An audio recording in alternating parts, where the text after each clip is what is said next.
saluto ancora da Telefriuli, ben trovati all'appuntamento in diretta con A voi la linea. Dopo il positivo risultato elettorale, tempo di pensare al governo in casa Fratelli d'Italia. Ne abbiamo parlato con il senatore pordenonese Luca Ciriani, che potrebbe anche far parte del nuovo esecutivo con un ruolo di peso. Senatore Ciriani, allora la riconferma a Roma, di nuovo dai banchi del Senato, come capogruppo, era uscente al Senato appunto per Fratelli d'Italia, adesso insomma un successo da parte del suo partito a livello nazionale e regionale, forse addirittura oltre le aspettative. È un successo clamoroso per la storia di Fratelli d'Italia e della destra politica in questo paese, perché mai abbiamo raggiunto percentuali di questo genere. Io colgo anche l'occasione per ringraziare ancora una volta gli elettori che hanno scelto il sottoscritto al Senato con percentuali che per quanto mi riguarda sono record assoluto a livello nazionale, 35% abbondante nella mia circoscrizione. E naturalmente questo consenso significa anche grande responsabilità, perché sappiamo che la gente ci ha votato perché è un attestato di stima, di fiducia e di speranza rispetto a una situazione molto molto seria, e quindi adesso spero e credo che le trattative per il nuovo governo dureranno molto poco, perché subito appena si sedieranno le Camere bisogna incominciare a lavorare soprattutto sulla legge finanziaria. Ecco, quali sono i tempi e le date da segnare adesso?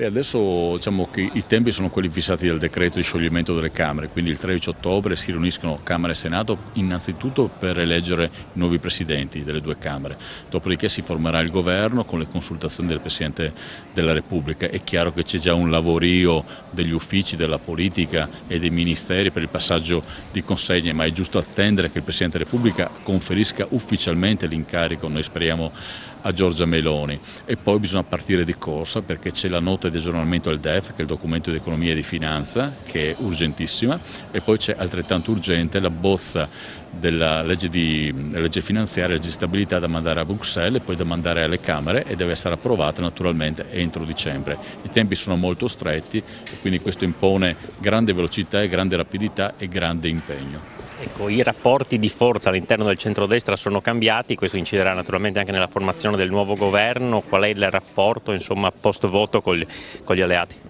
Ma guardi, noi siamo da questa parte della barricata, cioè nel centrodestra da sempre, è il nostro unico campo di gioco, l'abbiamo detto sempre, anche quando 2, 3, 4, 5 anni fa eravamo di gran lunga il più piccolo partito della coalizione. Spaccare questa coalizione che ha vinto le elezioni significa spaccare la fiducia, la responsabilità che ci hanno assegnato i cittadini. Chi si assumesse la responsabilità di spaccare il centrodestra compierebbe non solo un errore politico, ma un gravissimo errore di responsabilità che i cittadini non perdonerebbero mai. Io credo che, come nella vita, ci sono delle fasi in cui un partito è più grande e altro più piccolo, è necessario però essere responsabili, leali e coerenti. Quindi abbiamo ricevuto un mandato e lo dobbiamo portare a casa fino in fondo. Io sono convintissimo che, al di là degli screzi, delle responsabilità, dei pesi e dei contrappesi che ognuno naturalmente rivendicherà, tutti saremmo concentrati sul fatto che dobbiamo dare risposte ai cittadini che non vogliono baruffe, non vogliono tensioni, non vogliono discussioni da parte nostra. La prima cosa da fare, la priorità delle priorità, lo ripeterò fino alla nausea, è la caro bollette. Noi dobbiamo agire su questo ci misureranno i cittadini. Si guarda molto, soprattutto qui in Friuli, a lei come possibile componente del nuovo governo, insomma, quali sono le sensazioni? Io ringrazio per tutti questi attestati di stima che ricevo ogni giorno, gente che mi sprona, che mi incita, che si augura il meglio per me. Naturalmente mi fa piacere, perché insomma non faccio politica da poco, e aver mantenuto tanta considerazione da parte dei cittadini fa sicuramente piacere. Io sono capogruppo uscente di quello che è il più grande partito italiano in questo momento, avremo in Senato più di 65 senatori, già questo sarebbe un impegno di altissima responsabilità. Poi vedremo, la scelta spetta a Giorgia Meloni, io sono comunque contentissimo di fare quello che sto facendo. Abbiamo visto in passato anche altri partiti, la Lega, poi il Movimento 5 Stelle, essere all'opposizione, conquistare molto consenso, poi una volta arrivati al governo quel consenso magari perderlo, fare difficoltà. Ecco, questo lo temete? Questo è sicuramente una condizione della politica moderna che noi conosciamo molto bene, perché abbiamo visto partiti nascere, avere consensi rapidissimi, enormi e rapidissimi, e poi consensi che sono sfumati nel giro di pochi mesi o pochi anni. Diciamo che la nostra forza è il fatto che il consenso è cresciuto mese dopo mese, non è una fiammata, è un consenso che abbiamo costruito gradualmente e costantemente. E certo, quello che lei dice è vero e quindi ci spingerà ancora di più ad essere seri e responsabili. Per quanto riguarda un'ultima cosa, il Senato, i numeri sono ridotti e quindi ci sarà un modo anche diverso di lavorare?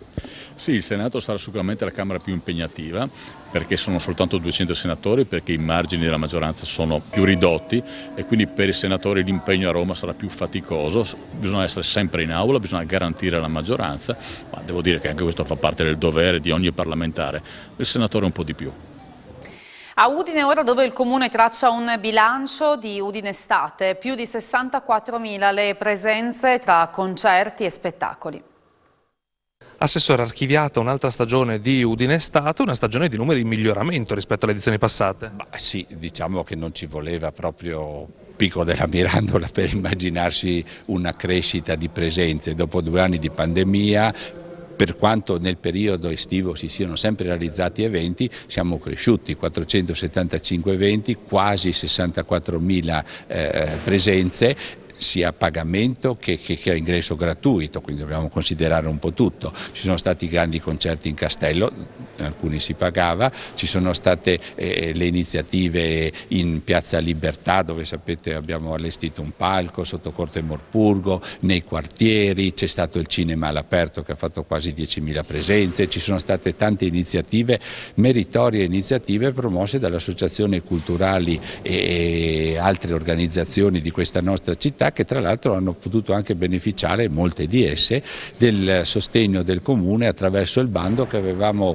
appunto emanato tra aprile e maggio e che ha consentito dalla metà di giugno fino praticamente a questi ultimi giorni di settembre di organizzare tanti e tanti eventi. Ecco, questa è la soddisfazione di vedere crescere il numero degli eventi, crescere le presenze e anche la presenza media nei singoli eventi, per quanto possa valere. Per esempio, una cosa molto bella che ho registrato sono più di 2.000 presenze ai percorsi, alle visite che sono state fatte per riscoprire la nostra città, percorsi tematici o di particolari zone, e tutto contribuisce a legare i cittadini con l'URBS, con il territorio, con la città dell'uomo, insomma, quindi tante belle cose che sono state apprezzate, quindi di qui la soddisfazione dell'amministrazione. E un ulteriore legame che la Giunta vuole rinsaldare, rafforzare con i cittadini, in particolare con quelli più piccoli, è il legame con le biblioteche, con la biblioteca, la IOPI, quella centrale, ma anche con le biblioteche delle circoscrizioni. Sì, oggi esattamente abbiamo presentato il programma del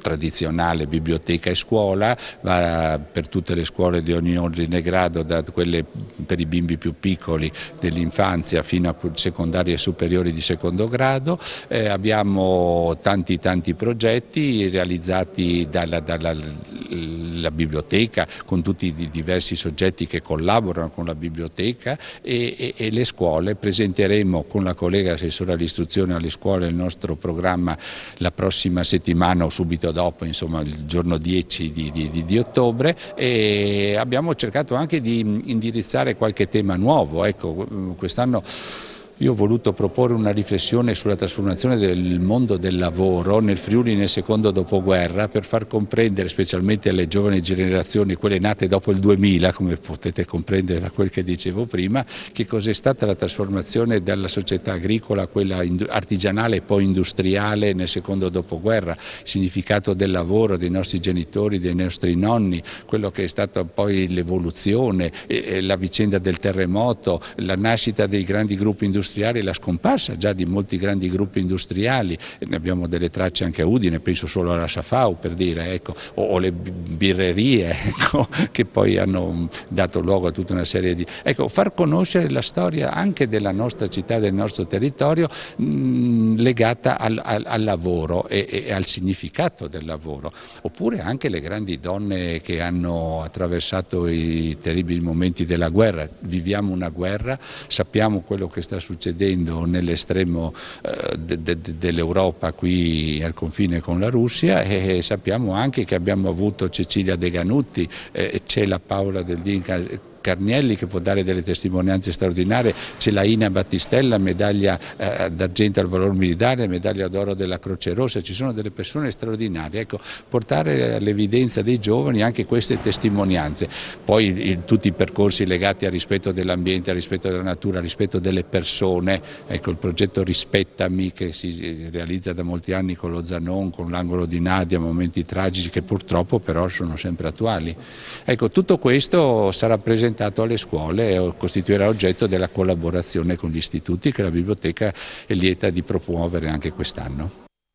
Una piccola pausa e torniamo tra poco con la seconda parte di A voi la linea.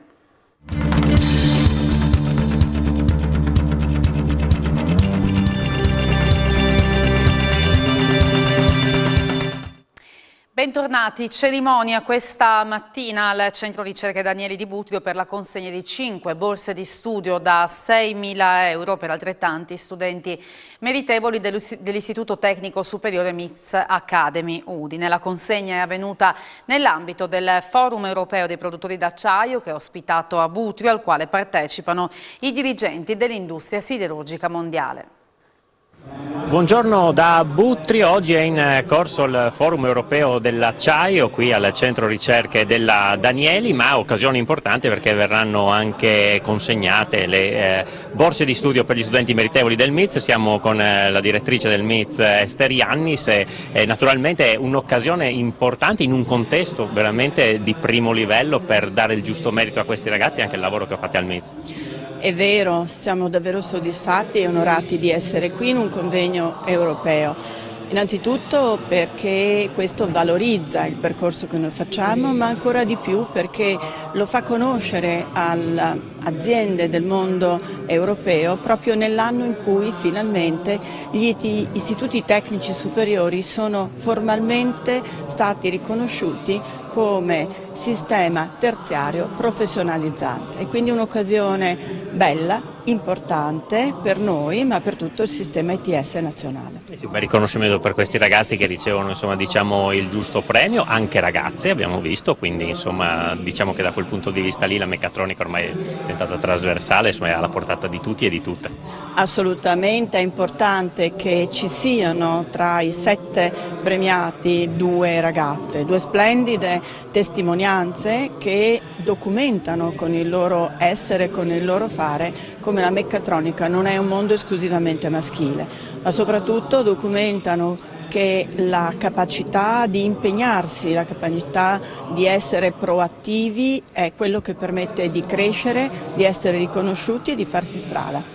Borse di studio offerte dalla Danieli e personalmente anche dall'ingegner Pietro Benedetti, che è il presidente della Danieli, e questo naturalmente è fondamentale, avere anche un sostegno economico, diciamolo, soprattutto per i ragazzi che si affacciano poi alla vita. Sicuramente è significativo questo intervento, ma vorrei ricordare anche l'impegno della Regione in questo senso, che mette a disposizione dei bandi attraverso l'agenzia regionale. È evidente che un riconoscimento da parte di un'azienda internazionale assume per i ragazzi e le loro famiglie, sono infatti presenti anche i genitori oggi dei ragazzi premiati, significa davvero molto. Ecco, lo dicevamo, insomma, in chiusura un contesto di primo livello, perché qui ci sono i big della siderurgia, si discute di acciaio green, e anche questi ragazzi andranno a lavorare probabilmente, o alcuni di questi, in questo settore, quindi hanno l'opportunità anche di confrontarsi veramente con un livello altissimo dell'economia mondiale. La fortuna degli ITS e del MIZ in particolare è quello di avere rapporti molto forti con le aziende e quindi di poter guardare avanti. Essere stimolato continuamente a raccogliere le sfide più innovative, come quella anche proprio del green, che è presente nel mondo della meccatronica ma è trasversale e che quindi porta alla nascita di nuovi corsi come l'Energy Specialist che parte quest'anno. Sì, allora grazie a Ester Iannis, complimenti ancora a lei e a tutti i ragazzi che sono stati premiati oggi. È tutto per questo collegamento da Butrio, vi restituiamo la linea. Grazie Daniele Micheluzzo. Ora ci spostiamo al Museo Storico della Campagna di Russia, annesso al Tempio di Cargnacco, dove da poco è esposta una dedica d'amore sul diario del tenente Venuti da parte di una giovane russa. Ci racconta tutto un volontario della struttura museale, Roberto Gregoretti, che è in compagnia di Daniele Paroni.